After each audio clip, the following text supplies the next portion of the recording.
भजन को देखते ही कमर में दर्द होने लग जाते हैं।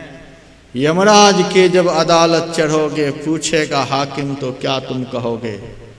क्यों नहीं भजन किया? तो वहां भी कह देना कमर में दर्द हो रहा था इसलिए भजन नहीं किया।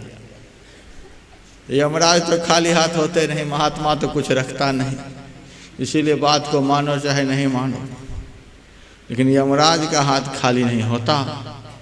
यहाँ पर गहना कर्मणो गति पुस्तक है, ऊपर में यमराज का ही चित्र दिया है, उसी को धर्मराज भी कहते हैं। देखिएगा हाथ में क्या सब है, फिर पता चले।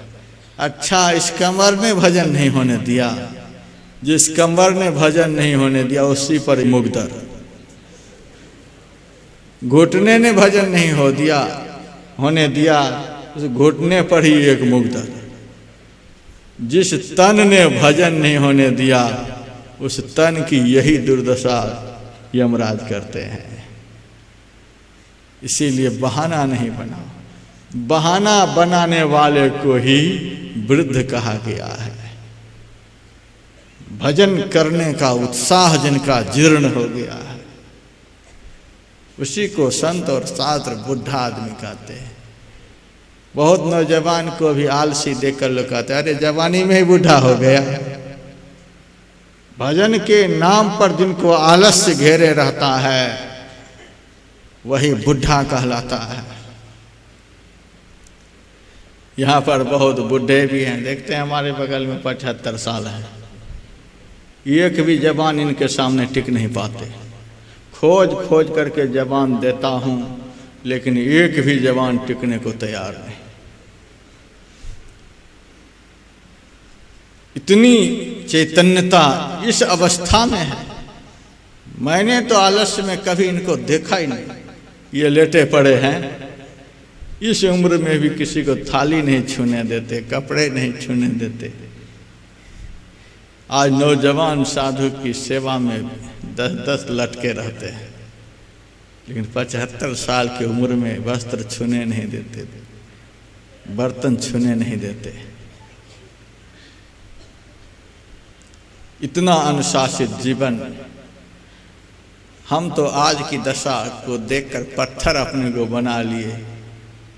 अब अनुशासित जीवन को जीना चाहता नहीं, पत्थर बना लिया। अब जैसे रहो, अब राखो राखनहार दादू त्यों रहे।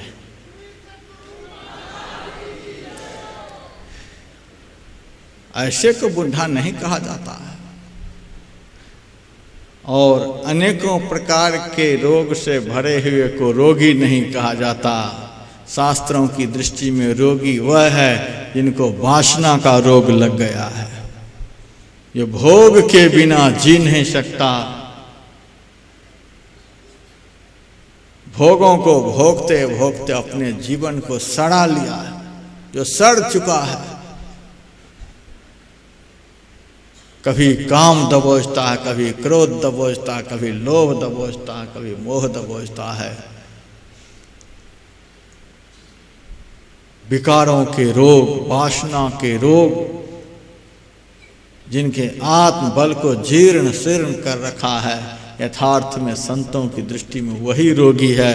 वह इस मन को तौल नहीं सकता।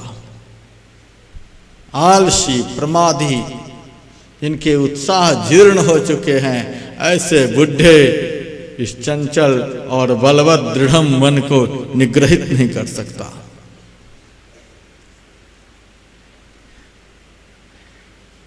और शास्त्रों की दृष्टि में कम उम्र वाले को बालक नहीं कहा जाता। आत्मज्ञान विहीन व्यक्ति को बालक कहा जाता है, जिसमें ज्ञान नहीं है। आत्मज्ञान विहीन जो है वह बालक है, चाहे उम्र भले 100 साल की हो जाए। पढ़े 6 शास्त्र 18 पुराण पढ़े, वेद उपवेद आदि अंत को छाना है। गीता रामायण श्रुति स्मृति पढ़े, सांख्य योग न्याय आदि दर्शन भी जाना है बनाना छंद सोरठा चौपाई को, जाना है ध्रुवपद राग भैरवी का गाना है। इतना जो जाना सब खाक धूर छाना है, जाना है वही जो आत्म पिछाना है। शास्त्रों की दृष्टि में वह ज्ञानी है। और आचार्य शंकर से जब पूछा गया मूर्खों में सबसे बड़ा मूर्ख कौन है, उन्होंने गाय बैल को चुगाने वाले को मूर्ख नहीं कहा, उन्होंने यही कहा प्राधीत शास्त्रोपिन चात्मबोध। बहुत शास्त्रों का अध्ययन तो कर लिया लेकिन अपना अध्ययन नहीं कर पाया कि मैं कौन हूँ और मैं कैसा हूँ। जो अपने को नहीं जान पाया, अपना ज्ञान नहीं कर पाया, वही सबसे बड़ा अज्ञानी है, वही सबसे बड़ा मूर्ख है। ऐसे जो आत्मज्ञान विहीन लोग हैं इस 40 शेर के मन को वश में नहीं कर सकते। इन तीनों कारणों से जो छूटे हुए हैं वे ही इस मन को वश में कर सकते हैं। भगवान ने कहा और बताओ क्या सब है मन में। अर्जुन ने आखिर में कह दिया तस्याहं निग्रहं मन्ये वायुरिवासो दुष्करम्। हे महाराज मैं क्या कहूँ इस मन के विषय में। इस मन को वश में करना, इस मन को रोकना तो हवा को रोकने के समान है। जैसे हवा को कोई मुट्ठी में बांध नहीं सकता, उसी तरह से इस मन को कोई रोक नहीं सकता। अब आप बताओ मैं क्या करूं, कैसे भजन करूं। भगवान श्री कृष्ण ने भी एक श्लोक के पहली पंक्ति में अर्जुन की बात का समर्थन कर दिया। एक ही बार में किसी की बात को काट देंगे तो तुरंत नाराज होकर चला जाएगा। पहले उनकी बात का समर्थन करो ताकि रुक जाए, फिर अपना प्रस्ताव पारित करो। भगवान ने कहा अर्जुन तुम ठीक कहते, असंशय महाबाहो मन दुर्निग्रहम चलो। इसमें कोई संशय नहीं, तुम जो कुछ भी कह रहे हो बिल्कुल ठीक है। इसको निग्रह करना, इसको रोकना बहुत कठिन है। अर्जुन तो हैरत में पड़ गए। मैं तो पापी जीव ठहरा, मन को चंचल चलायमान बलवान कह दिया, लेकिन ये सारी दुनिया के मालिक भी तो समर्थन कर रहे हैं, अब क्या हालत होगी। महाराज आपने भी कह दिया। हाँ मैंने भी कह दिया, लेकिन मेरे पास वह युक्ति है जिस युक्ति से मैं इस मन को वश में कर लेता हूं। तुम भी कर सकते हो। 2 काम करना पड़ेगा, यह मन वश में हो जाएगा।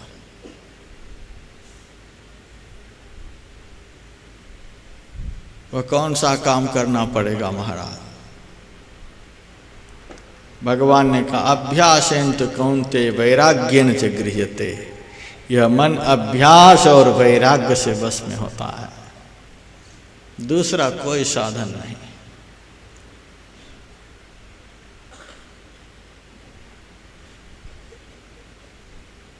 अर्जुन ने पूछा महाराज अभ्यास किसे कहते हैं, वैराग्य किसे कहते हैं। बड़ी व्याख्या भगवान ने की है। आज के लोग इन दोनों शब्दों को समझ नहीं पाते। अभ्यास का मतलब 108 माला जप कर लिया, बस हो गया अभ्यास। अभ्यास का मतलब 15 बार चालीसा का पाठ कर लिया, हो गया अभ्यास। साजी में सबको सजा लिया, शहर के तीर्थों के सारे मंदिरों में सब कुछ करके आ गए, हो गया अभ्यास। इस अभ्यास से मन वश में होने वाला नहीं। मैं तो एक बार बद्रिकाश्रम गया हुआ था, कुछ दिनों तक रहा।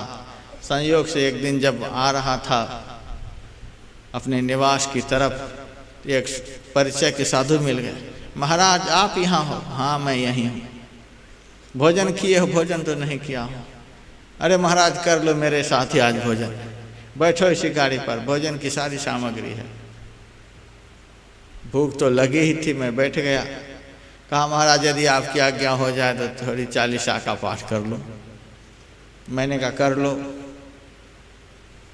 झोला से एक चालीसा निकाला, हनुमान चालीसा। मेरे मन में हुआ चालीसा में तो 40 ही चौपाई होती है, पढ़ने में कितना समय लगेगा, उसके बाद भोजन होगा। हनुमान चालीसा खत्म नहीं हुई तब तक मैं शिव चालीसा निकाला। मैं तो परेशान हो रहा था, उनकी चालीसा खत्म ही नहीं। चालीसा निकालते निकालते लालू चालीसा तक निकाल दिया।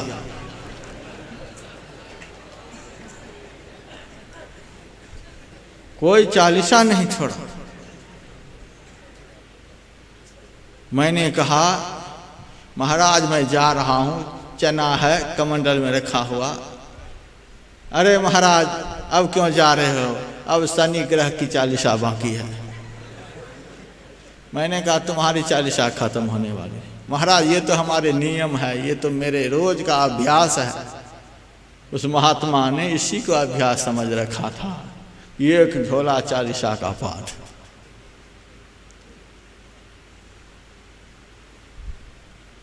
लखनऊ में मैं सत्संग कर रहा था पिछले साल, हरिओम मंदिर में। एक महात्मा जी आए, वो मंत्र का अभ्यास कर रहा था। झोला में माला है, माला के अंदर मोबाइल है। झोला में माला, माला के साथ मोबाइल। 20 दाना को फिराता नहीं तब तक कहीं से फोन आ जाता, हेलो हेलो ओम नमः शिवाय, ओम नमः शिवाय, हेलो हेलो ओम नमः शिवाय, ओम नमः शिवाय। ये कौन मंत्र का अभ्यास हो रहा है? हेलो हेलो ओम नमः शिवाय। महाराज इसी को आपने अभ्यास समझा है। हाँ महाराज रोज हम मंत्र का खूब अभ्यास करते हैं, अभ्यास करते करते मर जाओगे लेकिन शिव नहीं मिलेंगे। इसीलिए मैंने यहाँ एक दिन सुनाया था, एक तरफ यह नगरी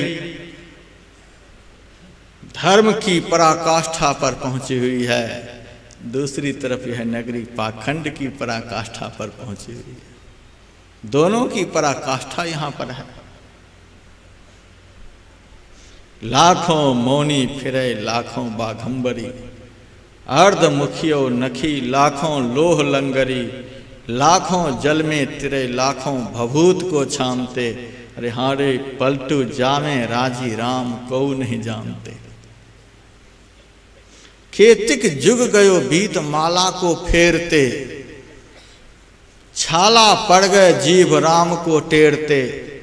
माला दीजे डारी मन ही को फेरना, अरे हारे पलटू जो कुछ मिले सो मिले दिले बीच हेरना। छाले पड़ गए हैं बहुतों को, लेकिन जीभ तो घिस गई, अंगुली घिस गई, लेकिन अब तक मन नहीं घिसा।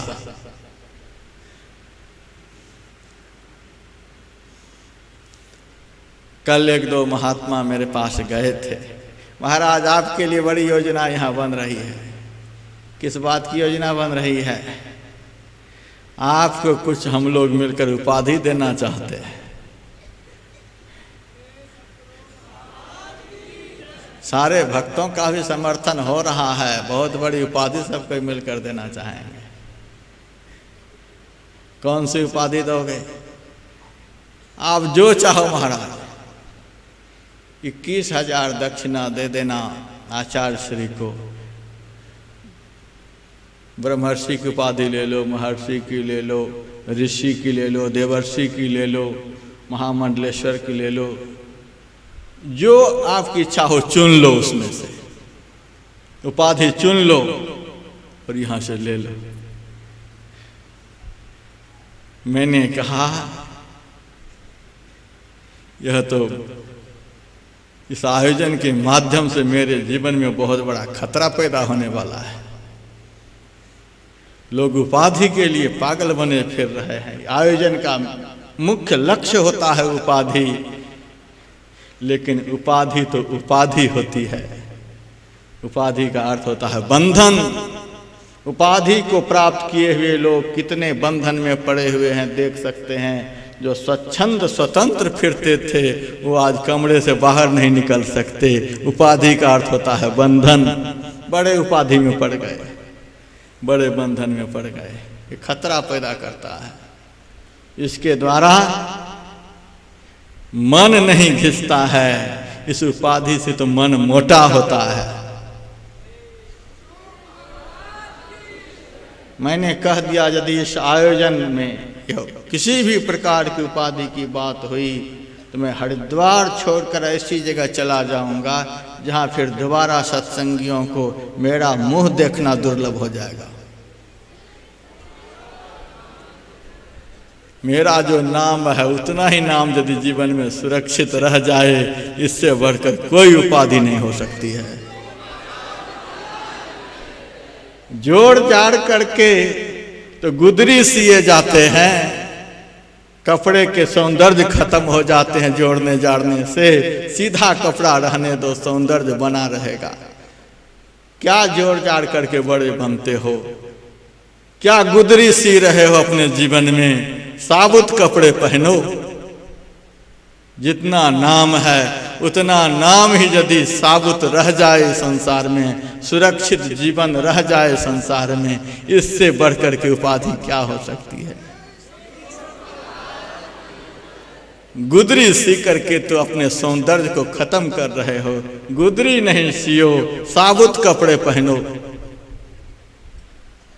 कबीर कहाँ गुदरी पहने हैं, नानक कहाँ गुदरी पहने हैं। और हमारे गुरुदेव तो दास भी नहीं लिखते थे, कहते थे मेरे में योग्यता कहाँ कि मैं दास बन जाऊं। तुलसी कहाँ गुदरी सिए, उन्होंने तो कह दिया लाजन आवत दास कहावत। इससे तो मन मोटा होता है, मन बलवान होता है। क्या समझ रहे हो इस गुदरी को? भिखारीपन का प्रदर्शन होता है गुदरी पहनने से। दाता बनो, उदार बनो, साबुत जीवन जियो। एक संत की उपाधि को ले करके अपने संतत्व को बढ़ाने का प्रयास क्या कर रहे हो? मन महीन कर लीजिए जब पीऊ लागे हाथ। मन को घिस दो, घिस घिस करके मन को मिट्टी में मिला दो। मिटा दे अपनी हस्ती को कि घर कुछ मर्त बांचा है। दाना खाक में मिलकर गुले गुलजार होता है। मन महीन कर लीजिए जब पीऊ लागे हाथ। जब पीऊ लागे हाथ, नीच हो सबसे रहना। देखो मन को घिसने का रास्ता क्या है? नीच हो सबसे रहना।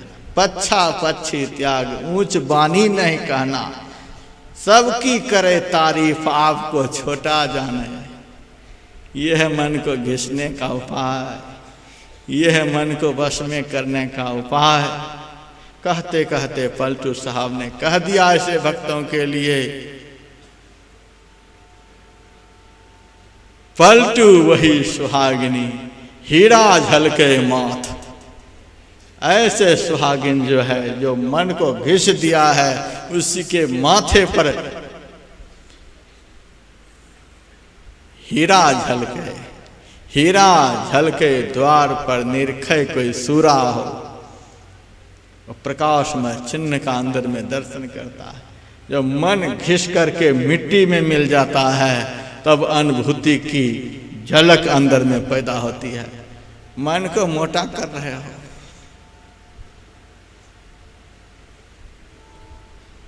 मद तो बहुतक भांत के ताहिन जाने को। तन मद, मन मद, जाति मद, माया मद सब लोग।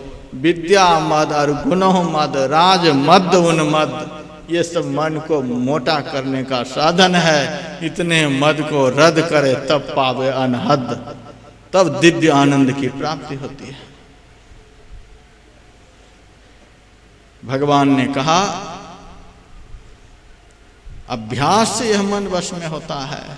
अभ्यास का मतलब यह नहीं समझो कि 20 बार माला फेर लिया, 20 नाम की माला फेर लिया। भगवान ने अभ्यास किसको कहा है, भगवान ने वैराग्य किसको कहा, बहुत समझना पड़ेगा। मेरे पास और कोई पुस्तक मिले चाहे नहीं मिले, 24 घंटे हमारे झोले में गीता रहती है। 24 घंटे गीता को सिरहाने में लेकर के सोता हूँ, गीता को लेकर के जीता हूँ। गुरुदेव हमारे कहते थे, माँ के दूध से अब तक जितना मैं तृप्त नहीं हुआ हूँ, उससे अनंत गुना अधिक गीता माता के सद्ज्ञान रूपी दूध से तृप्त हुआ हूँ। गीता ऐसी कोई पुस्तक दुनिया में नहीं, प्राण है इस भारत का, कोई ऐसा ग्रंथ नहीं। जब गीता की आरती कहीं कराता हूं, सकल शास्त्र की स्वामिनी, सकल शास्त्र की स्वामिनी गीता है और श्रुतियों की रानी। वेद तो अपौरुषेय ग्रंथ है, लेकिन जैसे नारी पुरुष को वश में करके रखती है, उसी तरह से सारे वेद वेदांत के ज्ञान को यह गीता ज्ञान मुट्ठी में करके रखा है। ऐसा ज्ञान है। अभ्यासेन कौन्तेय वैराग्येन च गृह्यते। अभ्यास और वैराग्य की व्याख्या हुई है। वैराग्य का भी अर्थ लोगों ने समझा नहीं। मन में आया चल दिया, मन में आया चल दिया, चल दिया कि चला गया पता नहीं चला।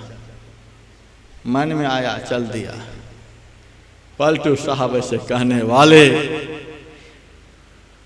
विराटनगर से विश्वनाथ बाबू आए हैं, बराबर चर्चा होती है पलटू साहब की वाणी। कभी सवैया सुनाते हैं तो कभी रेखता सुनाते हैं, कभी झूलना सुनाते हैं, कभी अरिल सुनाते हैं, कभी कुंडलिया सुनाते हैं। यार फकीर तू पड़ा है किस ख्याल में, 5-25 संग 30 नारी, 30 के कारणे भीख है मांगता, एक ने क्या तकसीर पारी। दास पलटू कहे खेल यह ना बदो, जब छुटे 30 तब छोर प्यारी। इतना आसान है वैराग्यमय जीवन। समग्र संसार के भोग जिनके सामने प्रज्वलित आग के समान भयदायक मालूम पड़ता है, वही सच्चा वैरागी है। इतना आसान है वैराग्य। भगवान ने कहा अभ्यास के साथ वैराग्य का पुट होना चाहिए। वैराग्य से हीन जो अभ्यास है वह किसी काम का नहीं, और अभ्यास के बिना वैराग्य भी किसी काम का नहीं।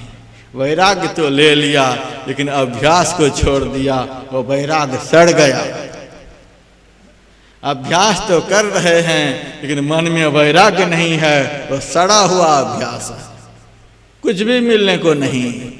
अभ्यास के साथ वैराग्य का पुट होना चाहिए, वैराग्य के साथ अभ्यास का पुट होना चाहिए, तब मन का निग्रह होता है। अभ्यास को अच्छी तरह से समझ लेना है। भगवान ने गीता ज्ञान का उपदेश करते हुए अर्जुन से कहा, सुनो अर्जुन, अभ्यास से मन वश में होते हैं। बतलाता हूं अभ्यास करने के लिए। यतो यतो निश्चरति मनश्चंचलम स्थिरम ततस्ततो नियम्ये तद आत्मन्य वशम नयति। चंचल और अस्थिर मन जहां जहां जाता है वहां वहां से लौटा लौटा करके अपनी आत्मा में लगाओ, अपनी आत्मा में स्थिर करो। गुरुदेव कहते थे, तीव्र गति से चलती हुई मशीन को यदि आप पकड़ेंगे, यदि आप कमजोर हैं, आपका हाथ हिलेगा, आप हिलेंगे। और आप बहुत बड़े बलवान हैं तो चलती हुई मशीन को आप पकड़कर स्थिर कर देंगे। ये संसार चल रहा है, इस चलायमान संसार की तरफ मन रहेगा, यह मन कभी स्थिर नहीं होगा। संसार रूपी मशीन दिन रात चल रही है, इस संसारिकता की तरफ मन स्थिर नहीं हो सकता है। जो चलता नहीं उसमें जब मन लगेगा तब स्थिर होगा। शरीर चल रहा है लेकिन जिसकी सत्ता पर शरीर चल रहा है वह आत्म तत्व अचल है। हे अर्जुन, उस आत्मा में मन को बारंबार लगाओ, उस तरफ मन को बारंबार लगाओ, स्थिर हो जाएगा। लेकिन जब तक वैराग्य का रस नहीं मिलेगा अभ्यास में तब तक स्थिर नहीं होगा। वैराग्य भी साथ में रखना पड़ेगा। वैराग्य के लिए भगवान का वचन है, एक श्लोक वैराग्य पर है, इंद्रियार्थेषु वैराग्य मन हंकार एव च जन्म मृत्यु जरा व्याधि दुख दोषान दर्शन। यह है वैराग्य की व्याख्या। इंद्रियों के समग्र अर्थों में वैराग्य।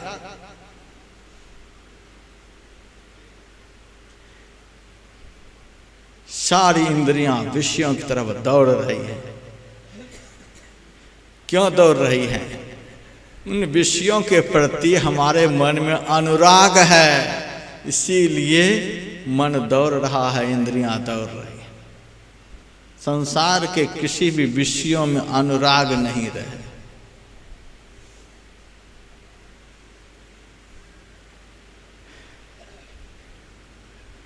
संसार के विषयों में मन के अंदर अनुराग नहीं रहे, यह कैसे संभव है?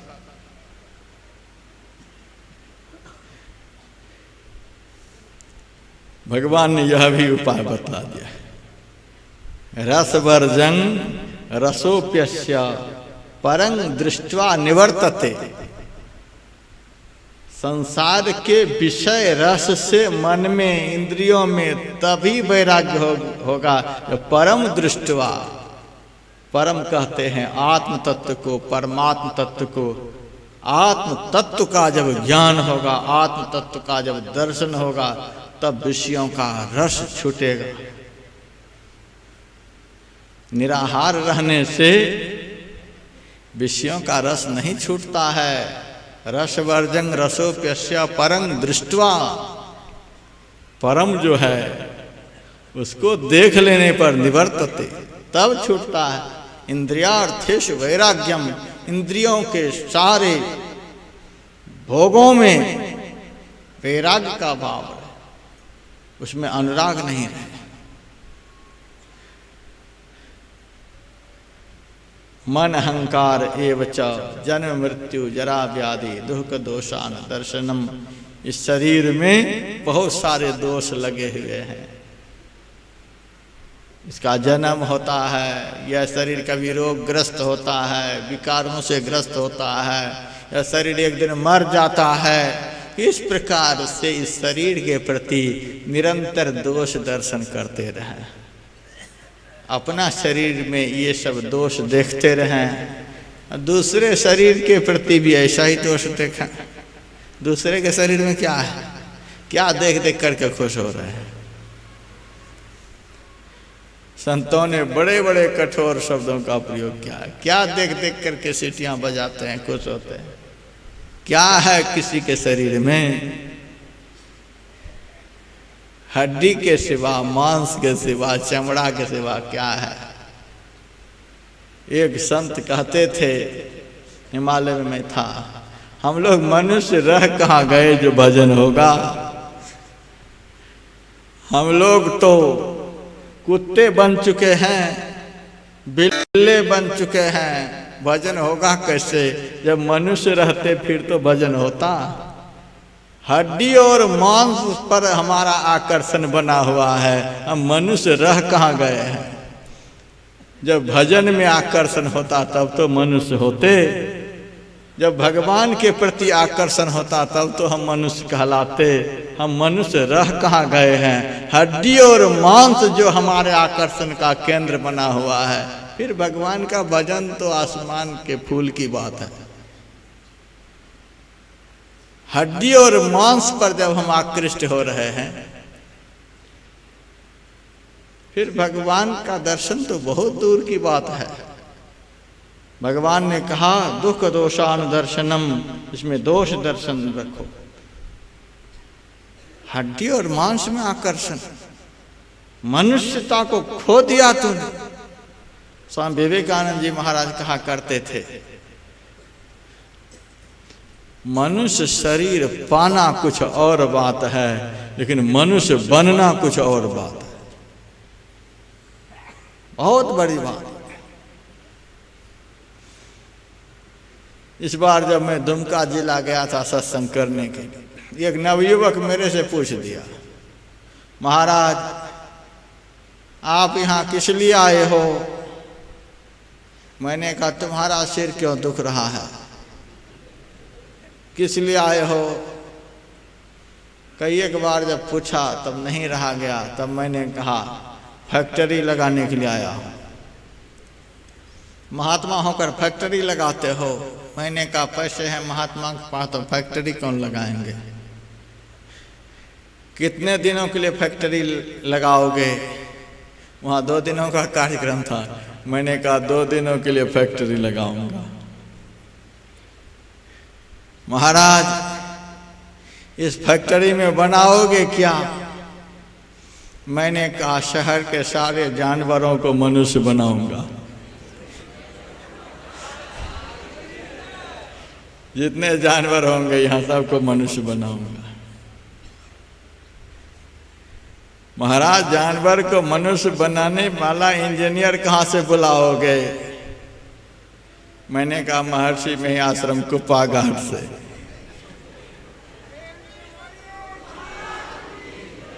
इंजीनियर का नाम तो सुना दो, प्रातः स्मरणीय आनंद श्री विभूषित परमाराध संत सदगुरु महर्षि में परमहंस जी महाराज। जानवर को मनुष्य बनाने वाले इंजीनियर संत होते हैं। फिर तो महाराज दुमका जिले से सब भैंस गाय बकरे बकरी को जमा कर देता हूं। मैंने कहा भैंस आधा जानवर है, गधा आधा जानवर है, सियार आधा जानवर है, सुअर आधा जानवर है। जिस मनुष्य में मनुष्यता नहीं आई वह पूरा जानवर है। ऐसे जानवर को यहाँ मनुष्य बनाए जाएंगे। अरे महाराज ऐसे को मनुष्य बना दोगे? हाँ मनुष्य बना करके भेजूंगा। 2 दिनों के लिए इस फैक्ट्री में आ जाओ। गेट पर से पास ले लो परिचय पत्र और इस फैक्ट्री में आ जाओ।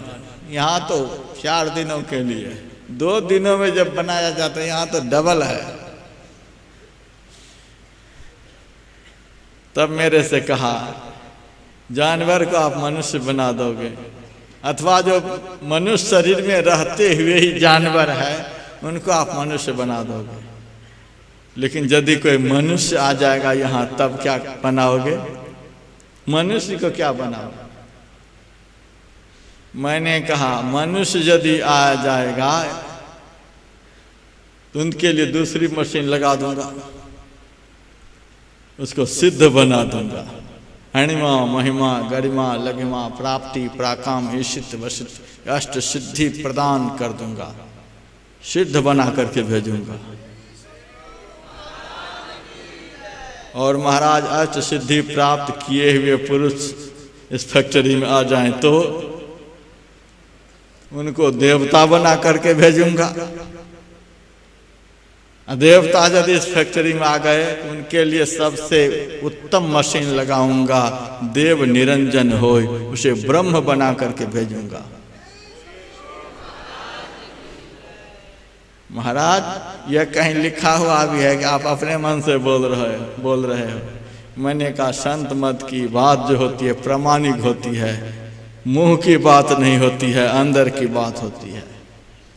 सतगुरु पशु मानुष करे, दादू दयाल जी महाराज की बानी। मानुष थे सिद्ध सोय, दादू सिद्ध थे देवता, देव निरंजन होय। संत में वह ताकत होती है।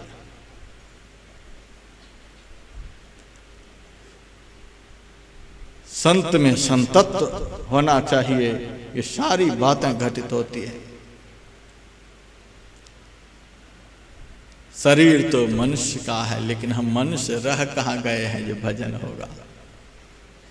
भगवान कहते हैं इस संसार के समग्र पदार्थों के प्रति दुख दोषानुदर्शनम, इस संसार में आकर्षण होगा तो पीछे पीछे दुख चलेगा। दुख दोषानुदर्शनम, पीछे पीछे दुख चलेगा। सुख का कभी दर्शन नहीं होगा। समग्र संसार के प्रति दुख और दोष का दर्शन करते रहना, इसी का नाम वैराग्य है। कहीं आकर्षण संसार के प्रति नहीं रह जाए, इसी का नाम वैराग्य है। भर्तृहरि समाधि की अवस्था में बैठे हुए हैं। बड़े बड़े धनवान लोग उनके सामने धन का ढेर लगा दिया है, पहाड़ लग गया है, धन का पहाड़ बन गया है। एक लकड़हारा ने देखा इस महात्मा के पास धन का पहाड़ लगा हुआ है, जो दिन भर बैठा हुआ रहता है, और हम लकड़हारा रोटी के लिए परेशान। सबसे अच्छा यही काम है, महात्मा बन जाना सबसे अच्छा काम। कुछ करना नहीं पड़े, बैठे बैठे सब कुछ मिलता है। उन्होंने लकड़ी बेचकर चिमटा खरीद लिया, कमंडल खरीद लिया, आसन खरीद लिया, और ऐसी जगह धोनी रमाकर बैठ गए जिस जगह होकर के भर्तृहरि के पास लोग जाते थे। जो भी दक्षिणा आएगी यही मिल जाएगी, आगे जाएगा नहीं। लेकिन भजन में इतना आकर्षण होता है, मैग्नेट पावर होता है, सारे लोग वहीं जा रहे हैं। इनके बैठे रहने पर भी सारे लोग वहीं जा रहे हैं। इनके मन में हुआ 3 दिन हो गए, यहाँ तो कोई आता ही नहीं। जो बुरा फंस गया, ना इधर का रहा ना उधर का रहा, अब तो कोई आता ही नहीं। संयोग से रात में 4 चोर आ गए। देने वाला कहाँ से आएगा, तो लेने वाला आ गया। देखो महात्मा कंबल ओढ़ कर बैठा हुआ है, हम लोग ठंडी से ठिठुर रहे हैं। महात्मा को तो तपस्या करनी चाहिए। ला कंबल इधर, कंबल खींचने लगा। एक तरफ चोर खींच रहा, दूसरी तरफ महात्मा खींच रहा है। कंबल के लिए खिंचातानी, कमंडल के लिए खिंचातानी, पैसे के लिए खिंचातानी, पद के लिए खिंचातानी, प्रतिष्ठा के लिए खिंचातानी। आपस में खिंचातानी हो रही है। आखिर 4 चोर थे, खींच ही लिया, सब कुछ खींच लिया। इनके मन में हुआ जब मेरा चला ही गया तो भर्तृहरि के पास क्यों रहे, क्यों ना उनका भी पता बतला दूं। अरे मेरे पास तो थोड़ा ही मिला, आगे बहुत मिल जाएगा, भर्तृ बैठा हुआ है, जाओ चलो रास्ता दिखलाओ। कान पकड़ कर साथ में ले लिया, चल रास्ता दिखला कहाँ भर्तृ बैठा हुआ है। और फजीती हुई, ले गए। भर्तृहरि ध्यान में बैठे हुए थे, चारों तरफ से धन का अंबार लगा हुआ था। चोरों ने कहा, अरे महात्मा ध्यान में बैठा हुआ है, महात्मा होकर धन का अंबार लगा रखा है, जल्दी से सारा धन मुझे दे। भर्तृहरि आंखों को खोल कर कहता, यह मेरा है, ले जा उठा करके। कहा तुम्हारा नहीं है किसका? कहा जो रखा है उसका है, मेरा कुछ भी नहीं है। मैं तो ऐसे आया था, ऐसे चला जाऊंगा, ये तो बीच में आया है, बीच में चला जाएगा। ले जा उठा करके। कहा तू झूठ बोलता है कि मेरा नहीं है। भर्तृहरि ने कहा, यदि मैं झूठ बोलता हूं तो देख, लंगोटी भी खोलकर उसके मुंह पर फेंक दिया, ये भी ले, और हंसते हुए वहां से भाग गए। यह है वैराग्य। जन्म मृत्यु जरा व्याधि दुख दोषानुदर्शनम। संसार के समग्र भोगमय पदार्थ में दुख और दोष का निरंतर दर्शन होना, इस अवस्था का नाम है वैराग्य। ऐसी अवस्था प्राप्त हो जाए घर में रहो, वन में रहो, कहीं भी रहो। केशवदास जी महाराज ने तो कह दिया, मन हाथ भया जिनके तिनके, घर ही बन है, बन ही घर है। कहीं भी रहो, नौकरी करते हुए रहो, व्यापार करते हुए रहो। और हमारे सत्संग में तो ऐसी स्थिति को पाने की इच्छा रखने वाले नेता लोग भी रहते हैं। देखो, बिहार से, अररिया जिला से हमारे विधायक आनंदी बाबू आए हुए, बड़े मजे से सत्संग सुन रहे हैं। इस सत्संग में तो सबको रस मिलता है। मन हाथ भया जिनके तिनके, घर ही बन है, बन ही घर है। फिर तो आप राजा बन करके रहो। राज महि राज, जोग महि जोगी, तप में तपीशुर, गृहस्थ माहि भोगी, ध्याय ध्याय भक्त सुख पाया, नानक तिन पुरुष का कोई अंत न पाया। ऐसी दृष्टि हो जाए समग्र भोग्य पदार्थों में, दुख और दोष का दर्शन, फिर तो कहीं भी रहो, घर ही बन है, बन ही घर है। अभ्यास और वैराग्य, भगवान ने कहा दो रास्ता अपनाओ, अभ्यास करो।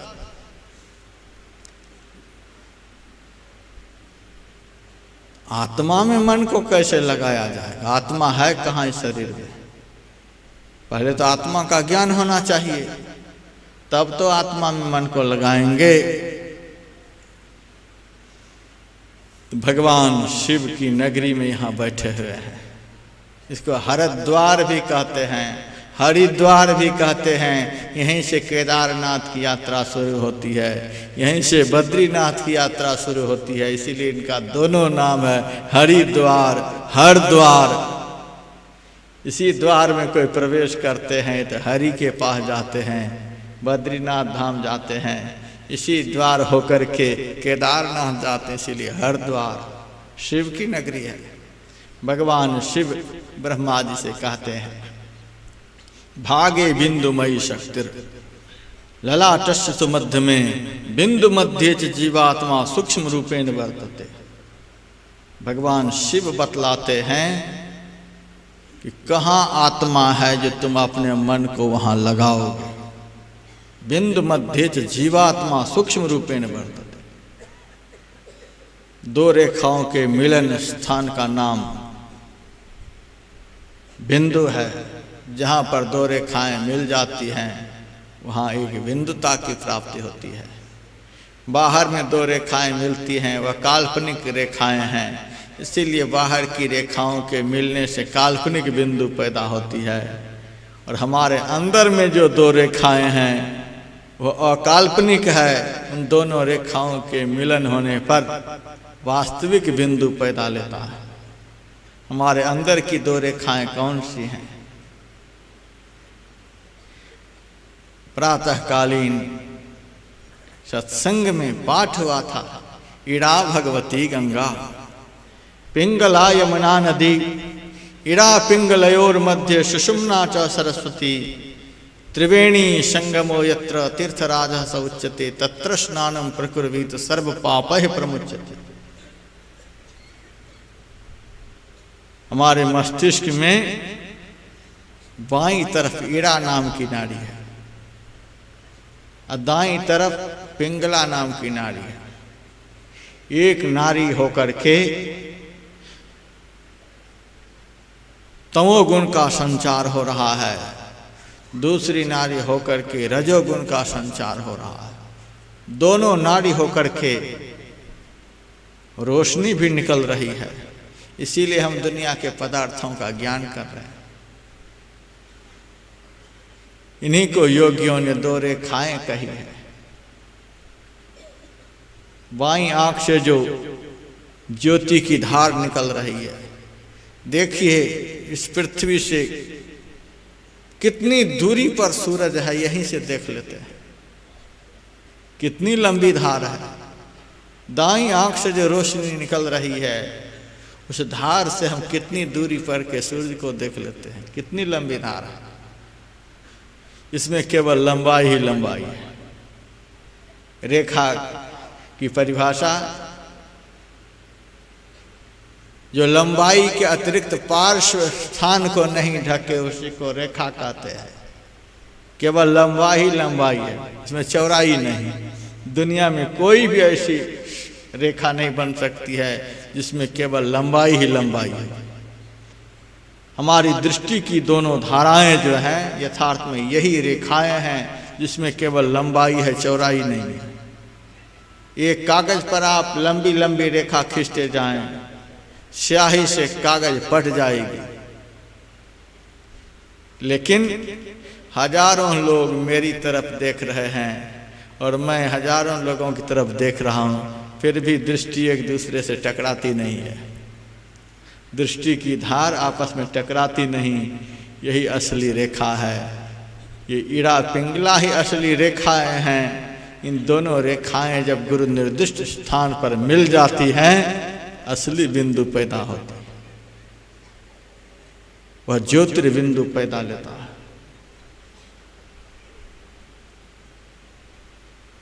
लेकिन ये दोनों रेखाएं मिलती हैं कैसे? हाथ से मिला लेंगे? ये योगमयी नाड़ियां हैं, योगिक क्रियाओं के द्वारा मिलती है।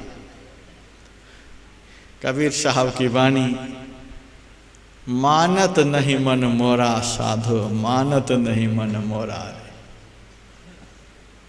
इस भजन को गाते जाइए, आखिर में दो पंक्तियां मिल जाएंगी।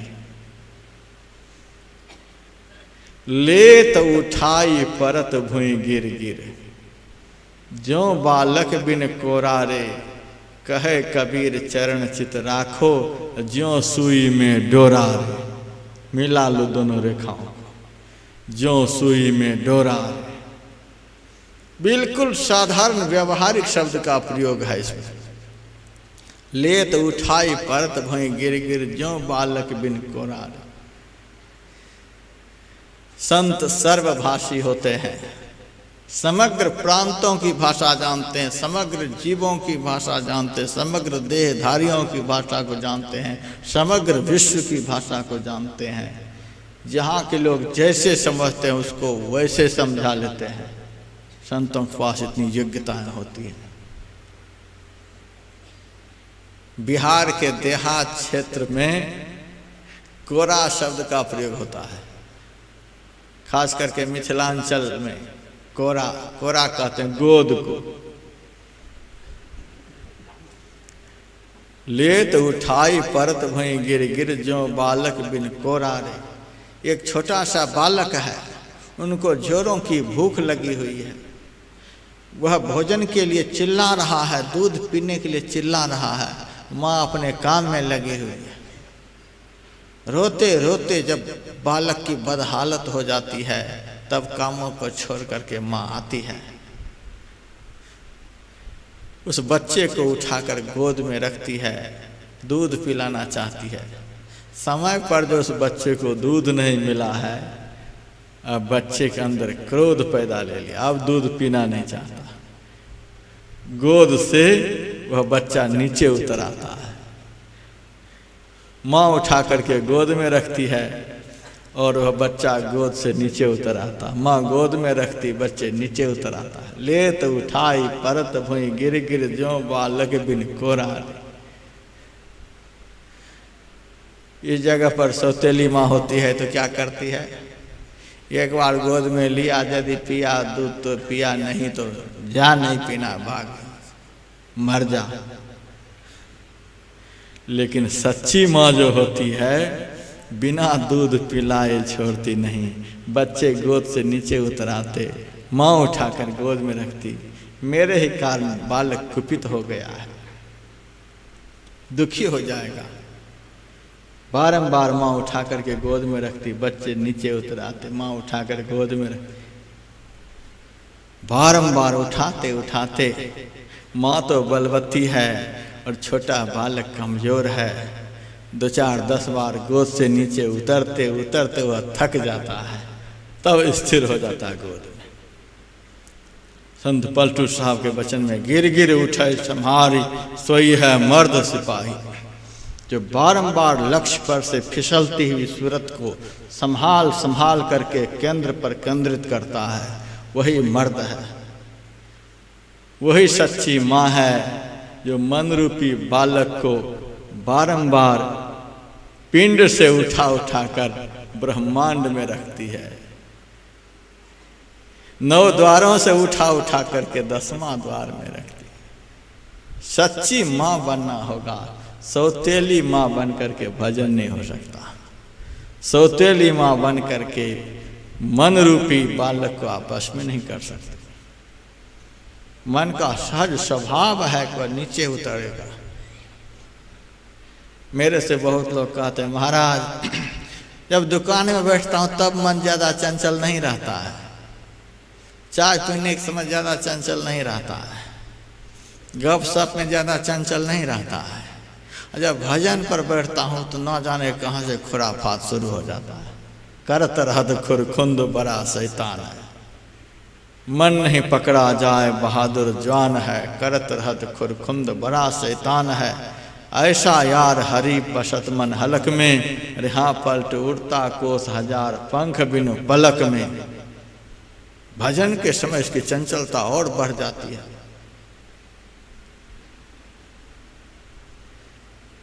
महाराज क्या कर, क्यों चंचलता बढ़ती? भजन के समय तो स्थिर होना चाहिए। मैंने कहा भजन के समय चंचल इसीलिए होता है, मन का भोजन संसार का विषय है। विषयों को भोगते भोगते हमारा मन बलवान हो चुका है। मन का भोजन, इंद्रियों का भोजन पंच विषय है। जब मन को भजन में लगाते हैं तो उस समय विषय से छुड़ाते हैं, विषयों की तरफ से मन को हटाते हैं। तो विषय से तो छुड़ा दिया, विषय रूपी भोजन तो इसे मिल नहीं रहा है।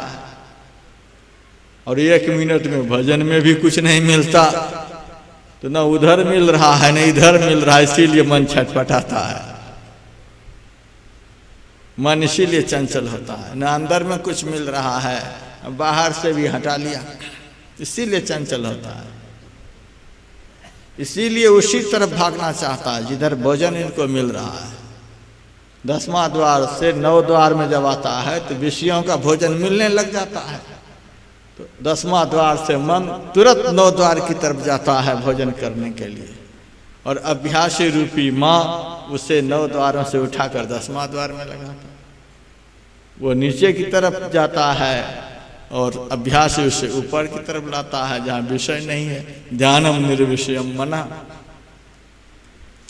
लेकिन याद रखिए, आपकी ही शक्ति से मन चंचल होता है। आप अपनी शक्ति को भूल गए, इसीलिए मन को वश में नहीं कर पा रहे हैं। आप अपनी शक्ति की याद करिए ध्यान के समय। हम चेतन हैं, मन जड़ है। जड़ की जीत नहीं होनी चाहिए, चेतन की जीत होनी चाहिए। जड़ से हार जाते हैं। तुलसीदास जी महाराज कहते पर बस जान हस्यो ही नहीं इंद्र, निज बस हुए न हंसई हो। अपने बस में अपने मालिक को पा करके ये सारी इंद्रियां मालिक से हंसी कर रही हैं। देखो कैसे ये मालिक हैं, जो नौकर के गुलाम बने हुए हैं। सारी इंद्रियां नौकरानी हैं, दासियां हैं। मन हमारा दास है, लेकिन हमारी ही शक्ति को भोग भोग कर कितना बलवान हो रखा है, हम ही को वश में कर लिया है।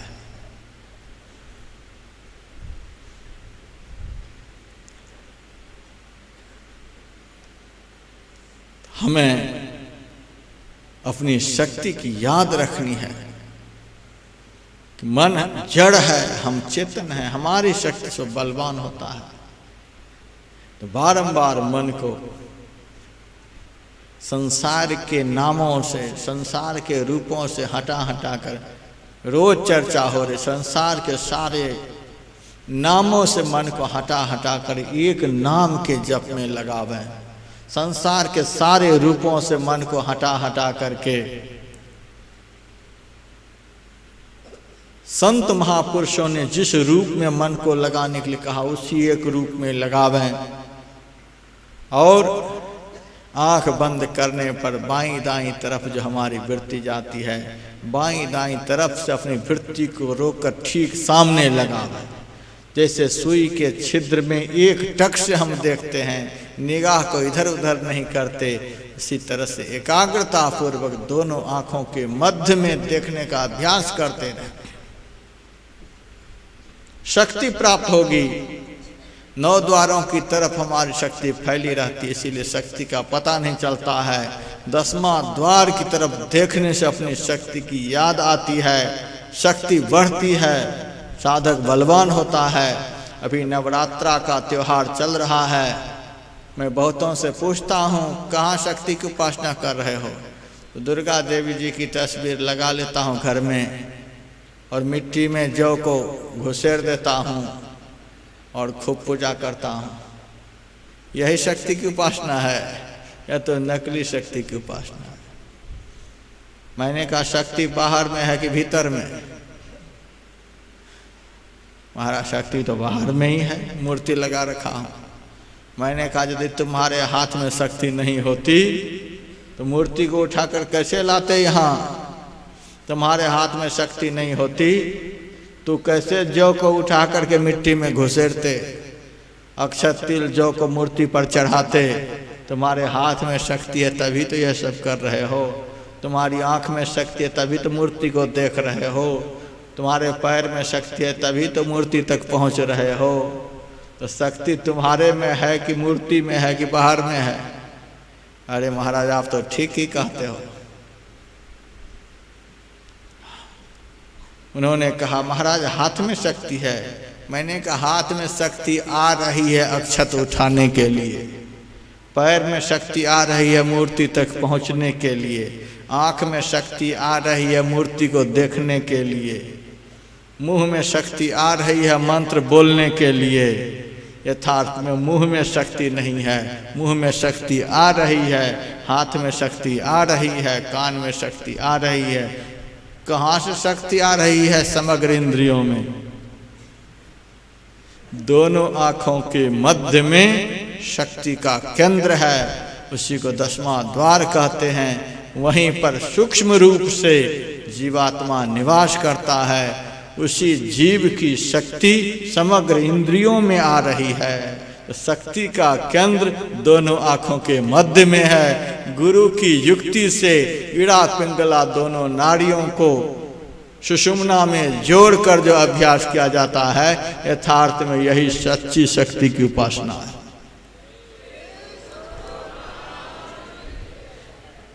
इस त्योहार के 10वें दिन को विजयादशमी कहते हैं।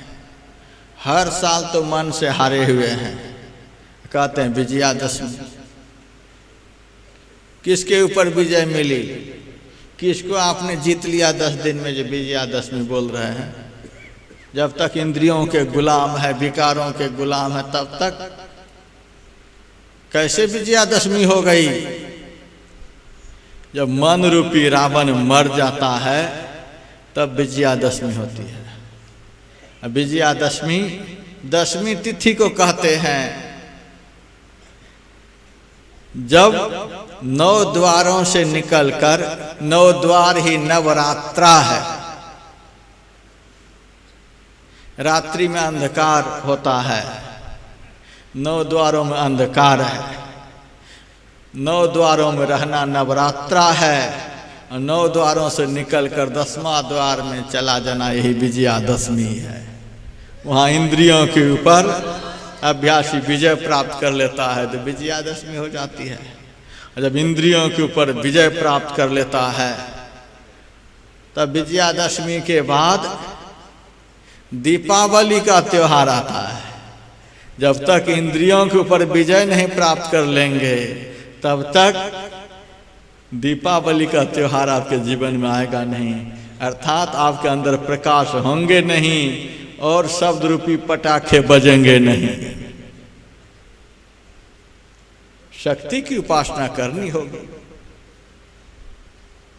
तो कबीर साहब कहते हैं, लेत उठाई परत भुई गिर गिर ज्यों बालक बिन कुरारे। बारंबार दोनों आंखों के मध्य में अपनी दृष्टि को लगाते रहो, अपनी दृष्टि को लगाते रहो। जहाँ जहाँ मन भग जाए ताहि तह तह से तत्क्षण फेरी फेरी ले आए लगाइए देय मापन। जहाँ जहाँ यह चंचल और चलायमान जाता है वहाँ वहाँ से लौटा लौटा कर संत ने अंदर में दोनों आँखों के मध्य जहाँ देखने के लिए बतलाया है, जैसे देखने के लिए बतलाया उस तरह से देखते रहें, वहाँ देखते रहें। कबीर साहब कहते हैं लखत लखत लखी परय कटे जम फंद है। देखते देखते देखने में आ जाएगा, तुरंत नहीं होगा, बारंबार करने से होगा। लखत लखत लखी परय, देखते देखते दृष्टि योग अभ्यास अति करत ही करत कपनी सहज ही छुटे प्रौर हो गए सूरत। तिल दरवाजा टूटे नजर की जोर से, अरे हारे में ही लगे टकटकी खूब जोर बर जोर से। जैसे दोनों दृष्टि की धाराएं आपस में मिलती हैं, तो जिस प्रकार बाहर में नेगेटिव और पॉजिटिव दोनों तारें जब आपस में मिल जाती हैं तो बाहर में बल्ब जल जाता है, वैसे ही दोनों आँखों के मध्य जब दोनों दृष्टि की धाराएं आपस में मिलती हैं तो अंदर में भी बल्ब जल जाता है। बाहर का बल्ब तो फ्यूज भी कर जाता है, लेकिन जब अंदर में जलता है तो सदा भासती भासती। बाहर का ट्रांसफार्मर तो फूक भी जाता है, लेकिन अंदर में 10वां द्वार में जहाँ से प्रकाश आ रहा है वह ट्रांसफार्मर कभी फूकने वाला नहीं है। इसीलिए सदा भासती भासती, निरंतर वह प्रकाश। दृष्टि के निरोध होने पर सबसे पहला जो प्रकाश में चिन्ह होता है उस चिन्ह का ही नाम है परम बिंदु। बीजाक्षरम परम बिंदुम, उस चिन्ह का नाम है बिंदु। उसी को आज्ञा चक्र कहते हैं। आत्मा का निवास उस बिंदु के मध्य में है। परिमाण शून्य चिन्ह का ही नाम बिंदु है, जिसका स्थान है, परिमाण नहीं, लंबाई चौड़ाई गाढ़ाई नहीं, केवल दिखता है, उसमें लंबाई चौड़ाई का पता नहीं चलता। ऐसे परिमाण शून्य चिन्ह बिंदु, और उस बिंदु के मध्य में जीवात्मा है। वह जीव तत्व कितना सूक्ष्म होगा। एक बार मैं चातुर्मासा करने के लिए जोशी मठ से आगे गया हुआ था, साथ में एक साधु और गया था। 15 दिन हो गए चना चबाते हुए, वह तो परेशान हो गया, महाराज मैं तो नहीं रह पाऊंगा। क्यों? रोज चना खाते खाते सर्दी जुकाम सब पकड़ लिया है, तो क्या करूं? महाराज रोटी की कोई व्यवस्था करो। ठीक है, आटा खरीद करके ले आओ। आटा खरीदने के लिए भी 7 किलोमीटर जाना पड़ता था। ऐसी जगह में रहता था, रोटी खाने के लिए 7 किलोमीटर आटा खरीदने के लिए चला गया। आटा लेकर के आ गया, आटा लेकर आया तो लकड़ी की कोई व्यवस्था नहीं। तो मैंने कहा लकड़ी की व्यवस्था करो, फिर तो रोटी बनेगी। लकड़ी कहाँ से लाएंगे? लकड़ी वहाँ से 3 किलोमीटर की दूरी पर थी। चलो लकड़ी लाने के लिए चला मेरे साथ। रास्ता ऐसा था, एक तरफ हजारों फुट ऊंचा पहाड़ और दूसरी तरफ हजारों फुट गहरी नदी, 1 फुट चौड़ा रास्ता। 10-20 कदम चला नहीं था कि वह थर थर कांपने लगा। महाराज ऐसे रास्ते होकर लेकर जा रहे हो, यदि पैर इधर उधर हो गया तो मेरी ही रोटी पक जाएगी। मैं नहीं जाऊंगा महाराज, मैं चला हरिद्वार। मैंने कहा इस रास्ते की चौड़ाई तो 1 फुट है, फिर भी इस पर चलने में तू थर थर कांप रहा है। जिस रास्ते पर चलने के लिए तू साधु बना है वह रास्ता कितना सूक्ष्म है पता है? हमारे गुरुदेव के गुरु भाई थे धीरज लाल गुप्त, उन्होंने लिखा है राह गई है बड़ी झीनी है साधो नैन नगर से। नैन नगर में घोर अंधियारी, सतगुरु ज्ञान सफीनी है साधो। सहस भाग एक बाल बराबर, धार धरो लवलीनी है साधो। एक बाल के हजारमा भाग के समान ऐसा वह सूक्ष्म रास्ता है। ऐसे रास्ते से गुजरना है। 1 फुट के रास्ते पर चलने में भयभीत हो रहा है, कैसे चलोगे उस रास्ते पर? महाराज जब मर ही जाएंगे तो उस रास्ते पर जाएंगे कैसे? आप जाओ, मुझे नहीं जाना है। मैंने कहा तो कुटिया में बैठे रहो, मैं जाता हूं। मैं चला। पहला दिन तो मुझे भी भय लग रहा था, धीरे धीरे चल रहा था, लेकिन उस रास्ते पर कैसे चलता था? केवल रास्ता को देखता था। यदि खाई की तरफ देखता तो गिर जाता, पहाड़ की तरफ देखता तो फिसल जाता। केवल रास्ता को देखता था और धीरे धीरे चलता था। हम लोग तो इधर उधर देखते हैं इसीलिए गिर जाते हैं। ध्यान के समय इधर उधर देखते हैं इसीलिए ध्यान में कुछ देख नहीं पाते। ध्यान के समय यदि ठीक ठीक देखना हो अवश्य देखने में आता है। दृष्टि जुगल कर धरु सोई बिंदु में, झलकत श्वेत निशान। दृष्टि की धार को जोड़कर सुषुम्ना में देखो, झलकत श्वेत निशान, चमकता हुआ प्रकाश सामने आ जाएगा। हम तो इधर उधर देखने में लगे रहते हैं इसीलिए कुछ नहीं देख पाते हैं। मैं जब चलता था शरीर कांपता था। धीरे धीरे चलते चलते जंगल में पहुंच गया, लकड़ी तोड़ लिया। पहला दिन थोड़ा सा ही लाया, दूसरे दिन गया तो स्पीड बढ़ गई, अभ्यास कुछ बन गया। तीसरे दिन गया तो और स्पीड बढ़ गई। दृष्टि योग अभ्यास आते ही करत कपनी सहज ही छुटे प्रौर हो गए सूरत। उस सूक्ष्म रास्ते पर चलते चलते अभ्यास बढ़ गया। अब तो जैसे रोड पर लोग चलते हैं वैसे मैं उस रास्ते पर चलता था। खूब अंधाधुंध दौड़ करके जाता था, गट्ठर भर लकड़ी बांध करके लाता था, कोई डर नहीं रह गया। लेकिन आरंभ में तो चलने में बहुत परिश्रम हुआ, डर डर करके चलता था। चलना संभल संभल के, बहुत संभल संभल करके चलता था, इधर उधर ख्याल को नहीं रखता।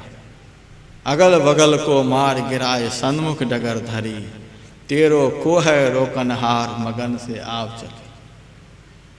मुर्शिद नैनो बीच नबी है, स्याह सफेद तिलो बिच तारा, अविगत अलख रवि है। आँखी मध्य पाखी चमके, पाखी मध्य द्वारा, तही द्वारे दूरबीन लगाओ, उतरो भवजल पारा। दोनों आंखों के मध्य में जैसे दूरबीन में एकाग्रता से देखते हैं, एक छेद की तरफ दृष्टि को एकाग्र करके देखते हैं, वैसे देखते देखते तब देखने में आता है। लखत लखत लखी परे, कटे जम फंद है। इस प्रकार से देखते देखते जब केवल रास्ता ही रास्ता रह जाता है तो भगवान शिव का वचन है, सिरह कपाले रुद्राक्ष विवरम चिंत यदा, तदा ज्योति प्रकाशाद विद्युत पुंज समप्रभ। एतत् चिंतेन मात्रेण पापानां संशयो भवे, दुराचारो विपुरुषो लभते परमं पदम। हमारे सिर में जहाँ बाल नहीं है उसको कपाल कहते हैं। कपाल के मध्य अर्थात दोनों आंखों के मध्य में रुद्राक्ष है। रुद्राक्ष का अर्थ होता है शिवनेत्र। रुद्राक्षी माला मैं भी पहनता हूँ। रुद्राक्ष के ठीक बीच में छेद भी होता है धागा घुसाने के लिए। तो दोनों आंखों के ठीक मध्य में शिवनेत्र है। शिवनेत्र के मध्य में एक विवर बना हुआ है, सहस भाग एक बाल बराबर। भगवान शिव कहते हैं उस विवर का, उस छेद का जो चिंतन करता है, उस छेद की तरफ जो देखता है, अहो उस देखने वाले से बढ़कर दुनिया का कौन तीर्थ यात्री हो सकता है।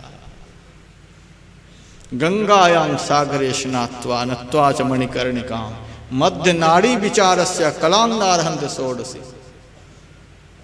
गंगा सागर में स्नान करने से जो पुण्य होता है, मणिकर्णिका घाट काशी में है, उस घाट को प्रणाम करने से जो पुण्य होता है, दोनों नाड़ियों के मध्य जो सुषुम्ना है, सुषुम्ना नाड़ी कहाँ अंदर में है, उस नाड़ी के ऊपर थोड़ा सा यदि ध्यान के समय विचार किया जाता है, इस विचार से जो पुण्य प्राप्त होता है, उस पुण्य के 16वें अंश के बराबर भी ये सब पुण्य नहीं।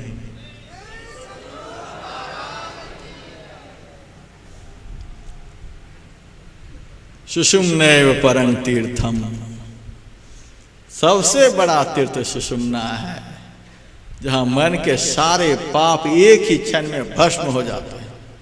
मुहूर्तमपि गच्छे नाशाग्रे मनसा सर्वम तरित पापानां तस्य जन्म शतार्जितम। 100 जन्मों के अर्जित पाप एक ही क्षण में भस्म हो जाता है, ऐसा वह तीर्थ है। दुनिया के तीर्थों में तो एटेची भस्म हो रहे हैं, कान के बाली भस्म हो रहे हैं, चैन भस्म हो रहे हैं, लोगों के झोले भस्म हो रहे हैं, चप्पल भस्म हो रहे हैं। ऐसे ऐसे तीर्थ बन गए हैं, तीर्थों की मर्यादा ऐसी रह गई है। धर्मशास्त्र कहता सुषुम्नैव परम तीर्थम, जिस तीर्थ का दर्शन करने मात्र से सारे पाप भस्म हो जाते। सुषुम्नैव परो जपः, सुषुम्ना की तरफ अंदर में देखना, इससे बढ़कर कोई सुमिरन नहीं हो सकता। सुषुम्नैव परं ध्यानम, सुषुम्ना ध्यान से बढ़कर दूसरा ध्यान नहीं हो सकता है। सुषुम्नैव परागति, सुषुम्ना से बढ़कर मोक्ष प्रदायिनी कोई नारी नहीं हो सकती है। अनेक यज्ञ दानानि, इस हरिद्वार क्षेत्र में बहुत यज्ञ होते हैं। यज्ञ करते करते यज्ञ में नरमेध यज्ञ भी हो जाते हैं, लेकिन धर्मशास्त्र कहता है अनेक यज्ञ दानानि व्रतानि नियमास्तथा सुषुम्ना ध्यान लेशस्य कलांगनारहंत षोडशी। सुषुम्ना में लेश मात्र भी दृष्टि के ठहरा लेने पर जो पुण्य प्राप्त होता है, सारी दुनिया के यज्ञ करने पर भी वह यज्ञ फल नहीं प्राप्त हो सकता। इस फल के 16वें अंश के बराबर भी दुनिया के किसी यज्ञ से फल नहीं मिल सकता। अश्वमेध यज्ञ की बड़ी चर्चा होती है आजकल, लेकिन धर्मशास्त्र कहता अश्वमेध सहस्राणी, 1000 अश्वमेध यज्ञ करने पर जो पुण्य प्राप्त होता है। वाजपेय शतानि च, 100 वाजपेय यज्ञ करने से जो पुण्य प्राप्त होता है। सुषुम्ना ध्यान योगस्य कलांगनारहंति षोडशी, सुषुम्ना में एक क्षण के लिए इड़ा पिंगला दोनों नाड़ियां मिल जाएं, इस मिलन से जो पुण्य होता है, उस पुण्य के 16वें अंश के बराबर ये सब पुण्य नहीं। ऐसी युक्ति हम लोगों को परमाराध्य से प्राप्त हुई है। हमसे बढ़कर, हम लोगों से बढ़कर आज कौन भाग्यवान हो सकते हैं।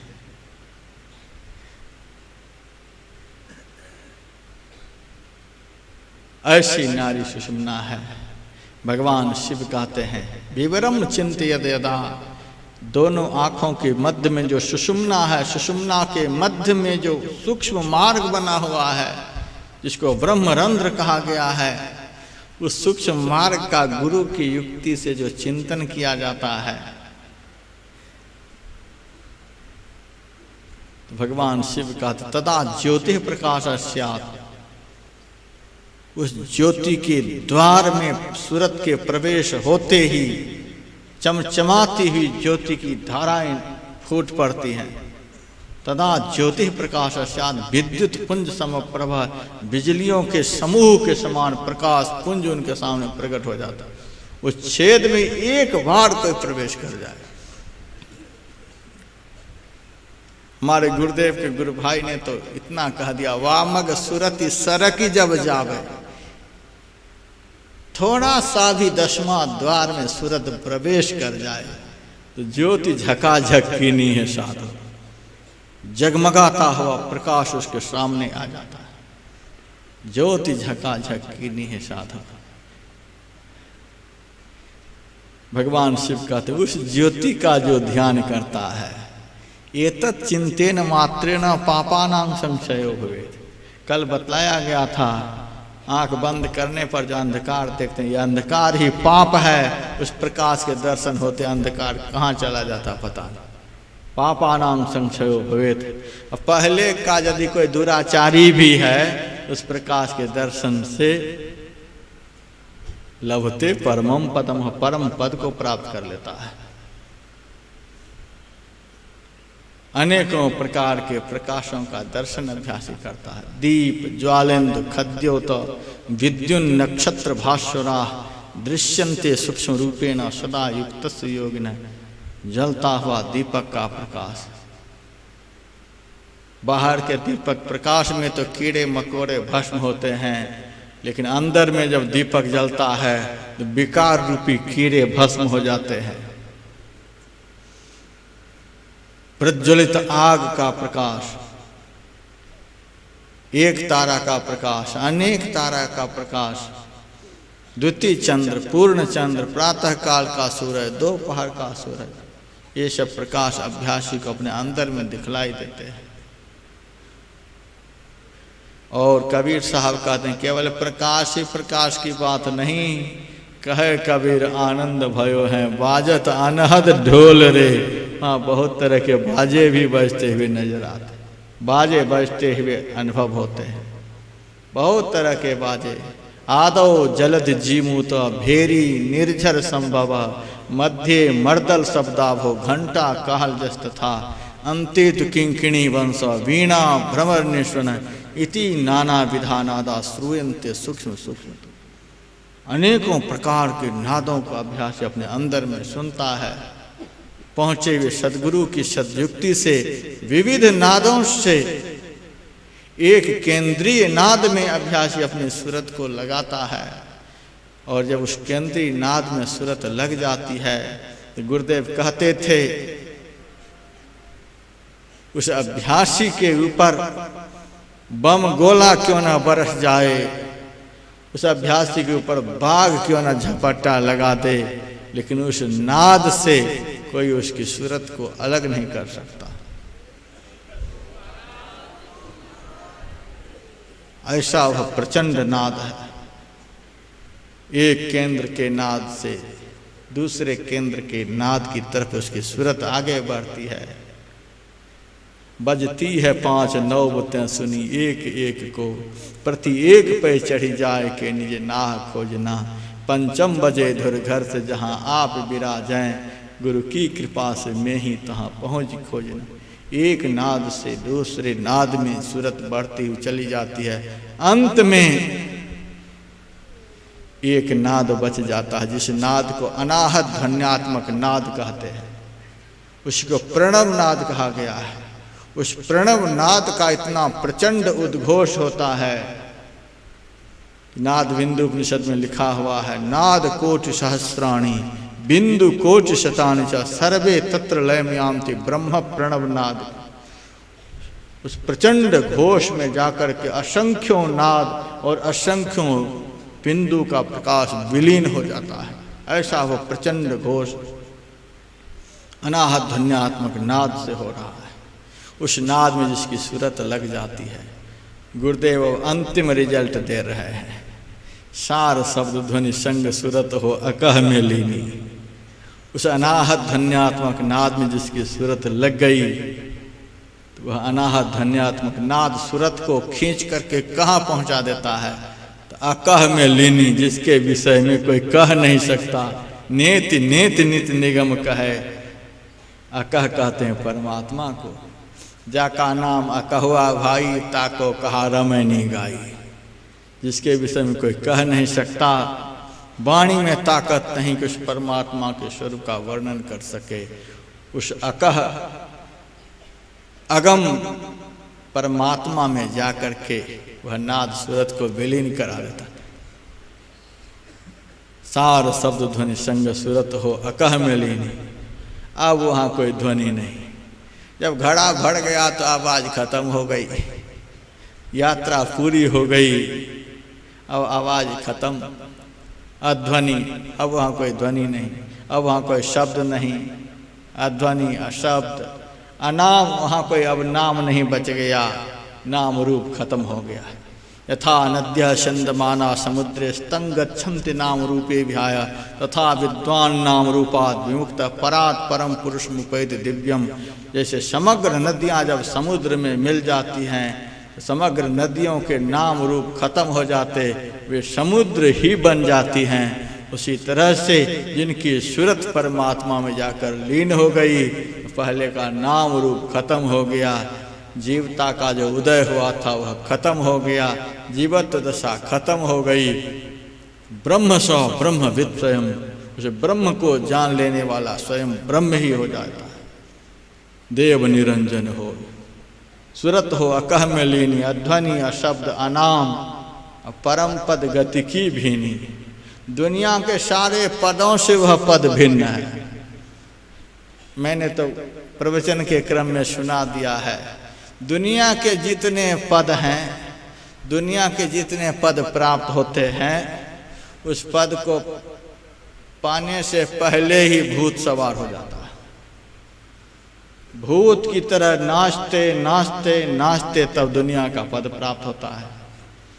और जब पद प्राप्त हो जाता है तो उस पद की सुरक्षा में भूत की तरह नाचते रहना पड़ता है। और जब पद से च्युत हो जाता है तो भूत की तरह व्यथित रहता है। दुनिया के जितने पद हैं उन सारे पदों में भूत लगे हुए होते हैं। भले ही राष्ट्रपति का पद हो, गद्दी पर से उतरते भूतपूर्व राष्ट्रपति, गद्दी पर से उतरते भूतपूर्व प्रधानमंत्री, गद्दी पर से उतरते भूतपूर्व मुख्यमंत्री। दुनिया के जितने भी पद होते हैं सारे पदों में भूत लगे हुए होते हैं। लेकिन इस प्रकार से भजन अभ्यास करते करते जो परमात्मा पद को प्राप्त कर लेता है वह पद शाश्वत होता है, उसमें भूत शब्द का प्रयोग नहीं होता है। इसीलिए कबीर के शब्द में कभी भी प्रयोग नहीं हुआ है कि भूतपूर्व कबीर, भूतपूर्व नानक, भूतपूर्व जगत गुरु शंकराचार्य, भूतपूर्व तुलसी, भूतपूर्व प्रहलाद, भूतपूर्व नरसिंह मेहता। भक्त के नाम में, संत के नाम में भूत शब्द का प्रयोग नहीं होता। वह पद तो सदैव वर्तमान रहता है। यहाँ पर भुवन चंद्र खंडूरी जी भी 24 तारीख को आए थे। अवश्य ही राजनीतिक विडंबनाओं के कारण इतने बड़े विशुद्ध नेता पराजित हुए, लेकिन मैंने कह दिया उस दिन, दुनिया के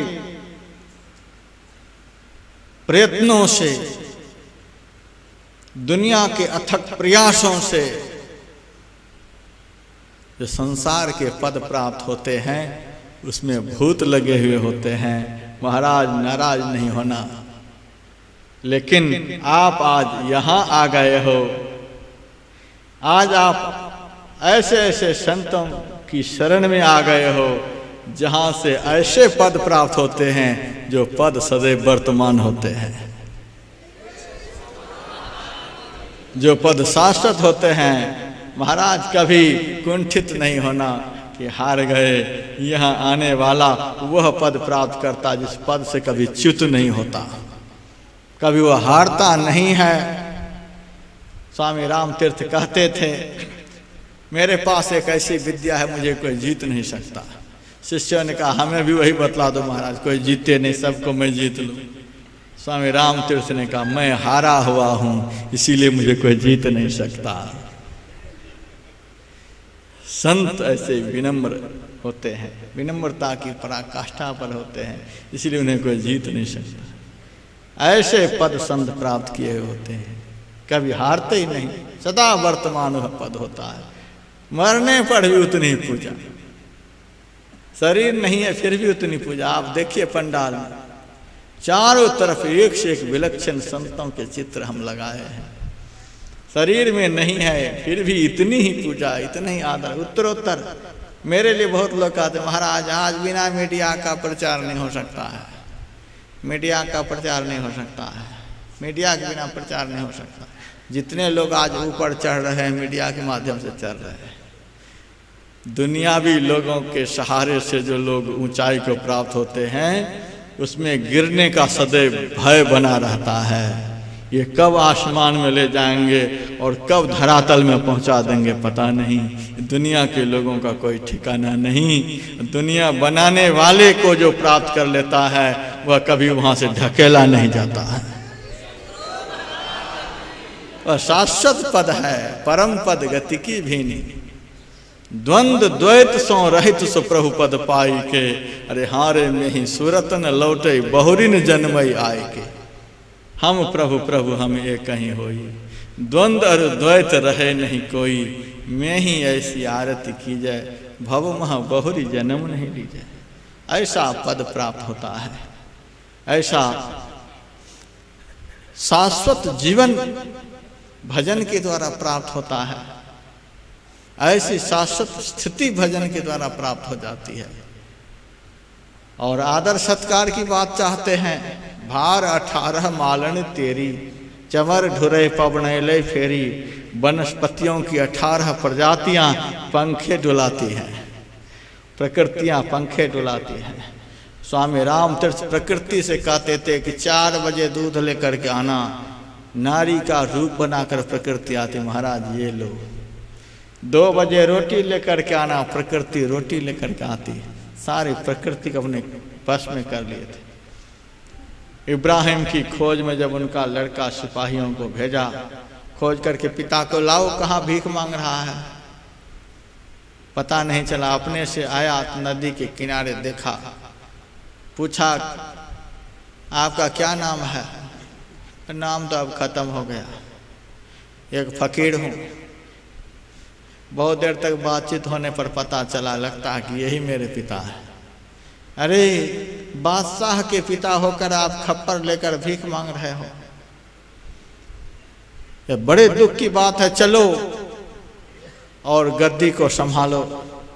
इब्राहिम ने सोचा मेरे पुत्र को संत के बादशाहत का पता नहीं है, अपने को बहुत बड़ा समझता, मुझे भिखारी समझता है।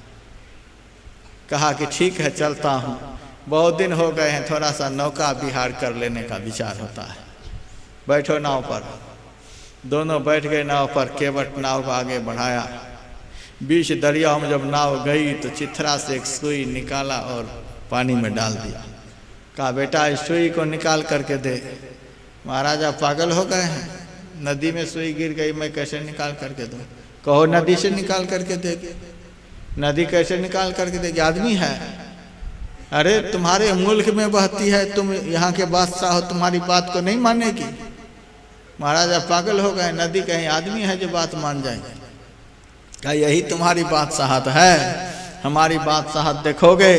अरे नदी हमारी सुई तुम्हारे अंदर गिर गई, फौरन ला करके दे। एक मछली मुंह में सुई लेकर नाव पर कूद गए, फिर पानी में चले गए। देखा हमारी बादशाहत। सारी प्रकृति को संत अपने वश में कर लेते हैं। ऐसा पद भजन करने से प्राप्त होता है। हिमालय में अकेले विचरण कर रहे थे स्वामी रामतीर्थ। 2, 4, 5 यात्री भी उनके पीछे आ गए। संयोग से पहाड़ की चोटी पर से एक बड़ा भारी चट्टान लुढ़कता हुआ आ रहा था। सब के सब दब जाते उसके अंदर। स्वामी जी बचाओ बचाओ, सब दब जाएंगे। स्वामी जी ने अंगुली को उठाकर कहा ठहर जाओ। लुढ़कता हुआ चट्टान बीच रास्ते में ही रुक गया। कितनी ताकत संतों में होती, सारे ब्रह्मांड को अपने मुट्ठी में करके रखते हैं। ऐसी बादशाहत भजन करने से प्राप्त होती है। इसीलिए गुरुदेव ने कहा परम पद गति की भीनी। संसार के सारे पदों से भजन करने वाले को जो पद प्राप्त होता है वह भिन्न ही है, कभी उतरना नहीं पड़ता, सदैव उनका पद वर्तमान रहता है और बढ़ता चला जाता है। मीडिया के सहारे लेकर के कबीर आगे बढ़े हैं, नानक आगे बढ़े हैं। मीडिया वाले तो कभी आसमान में ले जाते हैं, कभी धरातल पर ले जाते हैं, लेकिन नानक कबीर सूर तुलसी भगवान के दिए हुए पदों को प्राप्त किए हुए हैं, इसीलिए इनका पद सदैव वर्तमान है और जहाँ तक पद की वृद्धि होती चली जा रही है। शायद गुरु नानक देव जी महाराज को इस समय जितने लोग जानते हैं उतने उस समय नहीं जानते होंगे। संत कबीर को अभी जितने लोग जान रहे हैं उतने उस समय नहीं जानते होंगे, और भी जितने संत हो गए हैं उनके संतत्व काल में उतने लोग नहीं जानते होंगे जितने अभी जान रहे हैं। और हमारे पूज्यपाद गुरुदेव को उनके जीवन काल में जितने लोग नहीं जानते थे, आज उससे अनंत गुना अधिक लोग जान रहे हैं। उत्तरोत्तर पद की वृद्धि, पद का विस्तार होता है। भजन करने से ऐसा पद प्राप्त होता है। यह आयोजन उसी पद की प्राप्ति के लिए मार्गदर्शन करता है। यह आयोजन उसी पद को प्राप्त कराने के लिए हुआ है। इस आयोजन के माध्यम से ऐसा ही ज्ञान दिया जाता है जिस ज्ञान के सहारे अभ्यास कर अभ्यास से उस पद को प्राप्त कर लेता है, जिस पद से कभी च्युत नहीं होना पड़ता। तो 3 दिनों के कार्यक्रमों में जो कुछ भी आप लोगों को सुनाया गया है, यह केवल कान तक ही सीमित नहीं रह जाए, इसको हृदय तक उतरने देंगे।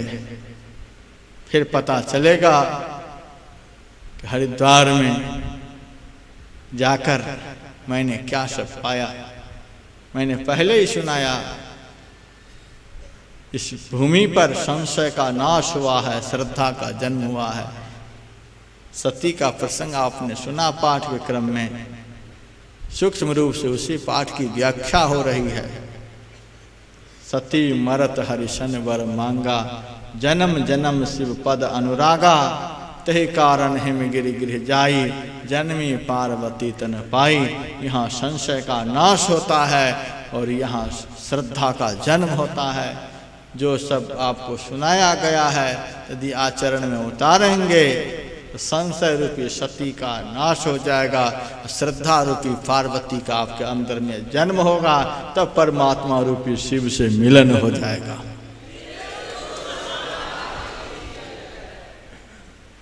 अब अगले कार्यक्रम की सूचना दे दूं।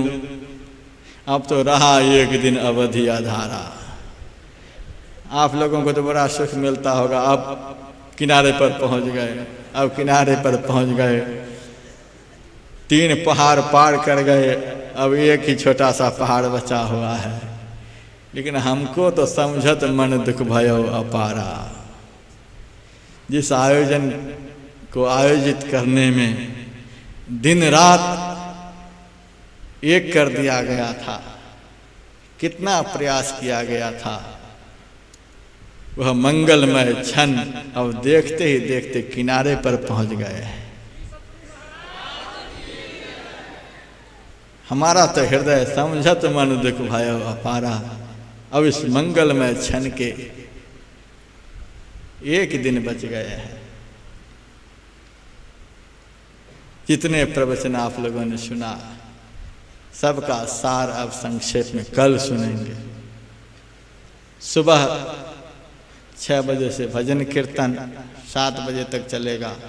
7 बजे से 8 बजे तक स्तुति, सदग्रंथ पाठ और आरती साथ में हो जाएगी। सुबह मेरा प्रवचन नहीं होगा। 8 बजे से 9 बजे तक बाल भोग का कार्यक्रम रखा गया है। बाल भोग कहें, जलपान कहें और होटल की भाषा में नाश्ता कहें, ब्रेकफास्ट कहें। 8 से 9 बजे तक थोड़ा थोड़ा अल्पाहार, क्योंकि कल भोजन में थोड़ा समय लगेगा। 9 बजे से लगभग 1 बजे तक विराट संतों का सम्मेलन होगा। बहुत सारे साधु संत महात्मा पधारेंगे, मंच भर जाएगा। मीडिया में जिन जिन को आप लोग देखते होंगे, कल मंच पर उनको देखेंगे। बहुत सारे संत महात्मा यहाँ पधारेंगे। सबका थोड़ा थोड़ा प्रवचन सुनने को, कुछ प्रवचन करेंगे, कुछ दर्शन देंगे, बहुत कुछ सुनने को मिलेगा। उसके बाद लगभग 1 बजे पहले संतों का भोजन होगा, प्रसाद होगा। आप लोग देखेंगे संतों को प्रसाद ग्रहण करते हुए। प्रतिदिन तो ग्रहण कर ही रहे हैं, कल संतों का पहले प्रसाद ग्रहण होगा, उसके बाद भक्तों को प्रसाद ग्रहण कराया जाएगा। कल तो दिन भर भोजन चलेगा, दिन भर चलेगा, भोजन भी जारी रहेगा। 3 बजे तक यदि नहीं निपटेगा तो भजन भी जारी हो जाएगा, भजन कीर्तन चलेगा।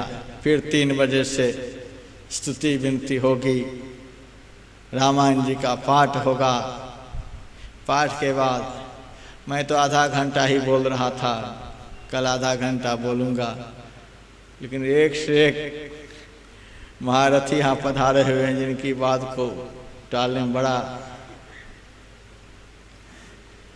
फतेह चंद बाबू कहे थे कि कम से कम एक हो जाना चाहिए, तो इनकी बात का मैंने समर्थन कर दिया। चलिए आपकी इच्छा है, आधा को बढ़ा करके पूरा कर देते हैं, 1 घंटा।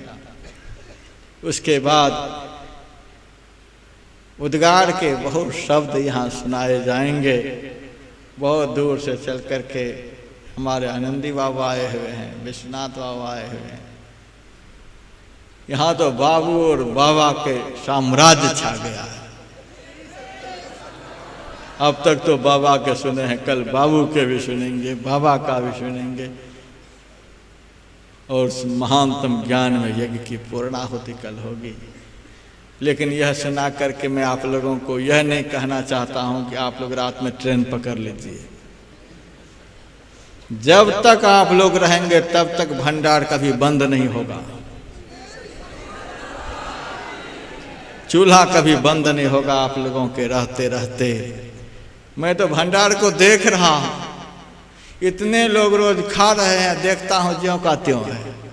मैं तो परेशान हूं भंडार घर को देखकर। रोज खर्च हो रहा है, भंडार ज्यों का त्यों है। एक दिन तो गुरुदेव की ऐसी दया हुई, बहुत सारे भक्त 10-10 की नोट, बहुत गरीब क्षेत्र की माताएं आई हुई हैं बिहार से, पुरानी पुरानी नोट मेरे लिए लेकर के 5 रुपए की नोट, 10 रुपए की नोट। एक माई ने 1 रुपये दिया, हमें तो उस नोट में करोड़ दिख रहा था। यह श्रद्धा की भूमि है, यहाँ 1 में करोड़ दिखता है। हमारे लिए उस 1 रुपये में करोड़ का दर्शन हो रहा था। 1-1 रुपये की, 5-5 रुपये की, 10-10 रुपये की नोट माइयाँ चढ़ा रही थी, मैं दोनों जेबी में भर रहा था। हमारी संस्था के बहुत ही कर्मवीर पवन अग्रवाल जी जयपुर से आए हुए हैं, दिन रात प्राणपण की आहुति देकर सेवा कर रहे हैं। ये देख रहे थे कि 10-10 रुपए की नोट जेब में जा रही है। उनके मन में हुआ इस नोट से कैसे जग होगा, 10-10 रुपये, 1-1 रुपये, 5-5 रुपये, इस नोट से इतना बड़ा जग कैसे होगा।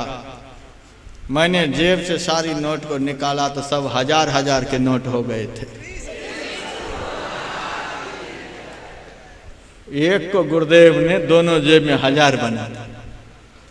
हमें तो बड़ा ताज्जुब हुआ, डाले थे तब 10-10, 5-5, 1, और जब निकाले तो दोनों जेब 1000-1000 की नोट से भरी हुई थी। हैरत में पड़ गए। यहाँ तो यही सब होता है, यहाँ तो चमत्कार की वर्षा हो रही है। नहीं तो 1 भी पैसे कहीं बैंक में नहीं। सभा में बहुत सारे लोग बैठे हुए हैं, शायद हम किसी से 1 पैसे नहीं मांगे होंगे। या यज्ञ हो रहा है, 1 पैसे दे दो, कैसे होगा, किसी से नहीं। गुरुदेव की आज्ञा के पालन करने में थोड़ा सा प्रयास करना। बेटा किसी से मांगना नहीं, नहीं मांगोगे तो इतना आएगा कि मांगना नहीं पड़ेगा। बिना मांगे यदि आ जाए तो कभी रखना नहीं, घटेगा नहीं। तो 1 रुपये की नोट 1000 बन करके जेब से निकल रहे हैं यहाँ, तब यह यज्ञ संपन्न हो रहा है। इसीलिए मैं आप लोगों को यह नहीं कह रहा हूँ कल पूर्णा होती है तो आप लोगों की भी पूर्णा होती हो गई, ट्रेन पकड़ लो। अपनी अपनी सुविधा के अनुसार जाएंगे, पंडाल उखड़ जाएगा, लेकिन महर्षि में ही ब्रह्म विद्यापीठ नहीं उखड़ने वाला है। वह तब तक रहेगा जब तक संत मत रहेगा। इसीलिए आप लोग अपनी अपनी इच्छा के अनुसार यहाँ से प्रस्थान करेंगे।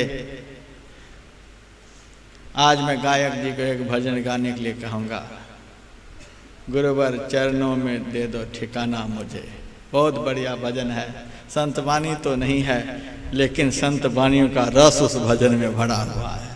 एक भजन सुनिए, 2 आध्यात्मिक आरतियाँ, और आप लोग भागने के लिए छटपटाइए नहीं, मच्छर अभी कम है पंडाल में। जब तक आरती नहीं हो तब तक बैठे रहिए, आरती के बाद ही यज्ञ की पूर्णाहुति होती है, मर्यादा बनी रहे। अब भजन सुनिए, 2 आध्यात्मिक आरती, फिर आप थोड़ा सा घूम फिर लीजिए, फिर 7:30 बजे से भजन कीर्तन चलेगा, यहाँ तो चलता ही रहेगा। जय गुरु महाराज।